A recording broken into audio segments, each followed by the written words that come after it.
நமது முன்னோர்கள் கோவில்களில் வடித்து வைத்துள்ள சிற்பங்களும் கலைநயமிக்க சிற்ப வேலைப்பாடுகளும் நம்மை பிரமிக்க வைக்கும். அப்படிப்பட்ட ஒரு அற்புதமான கலை வேலைப்பாடுகளுடன் கூடிய ஒரு தேவார பாடல் பெற்ற திருத்தலமான இந்த மாற்றுரை வரதீஸ்வரர் திருக்கோயிலினுள் நுழைந்தவுடன் வலதுபுறம் இருக்கும் ஒரு தூணில் 3 பக்கங்களில் சுமார் 1 அடி நீளத்திற்கு நீள் செவ்வக வடிவ துவாரம் ஒன்று அமைந்திருக்கின்றது. அந்த துவாரத்திற்குள் ஒரு கல்லாலான பந்து ஒன்றினை வடிவமைத்திருக்கின்றனர்.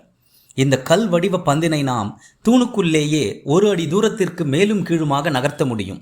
ஆனால் அந்த கல் பந்தை நாம் தூணை விட்டு வெளியே எடுக்கவே முடியாது. இப்படி ஒரே கல்லிலான தூணில் 3 பக்கம் துவாரம் ஏற்படுத்தி அதன் உள்ளிருக்கும் கல்லை பந்து போல் வடிவமைத்து ஆடவிட்டு இருப்பது மிகவும் ஆச்சரியமாகவும் அதிசயமாகவும் உள்ளது. நம் முன்னோர்களின் கட்டிட மேலாண்மையும் அதில் அமைந்திருக்கும் சிற்ப வேலைப்பாடுகளும் எவ்வளவு சிறப்பு வாய்ந்தவையாக இருந்திருக்கின்றது என்பதற்கு இதுவும் ஒரு சான்று. திருச்சியிலிருந்து முசிறி செல்லும் சாலையில் சுமார் 15 கிலோமீட்டர் தூரத்தில் உள்ள தேவார திருத்தலமான திருவாசி தீராத நோய் தீர்க்கும் ஒரு அற்புத தலம். இங்கே எழுந்தருளியிருக்கும் எம்பெருமான் ஈசனின் திருநாமம் மாற்றுரை வரதீஸ்வரர், இறைவியின் திருநாமம் பாலாம்பிகை.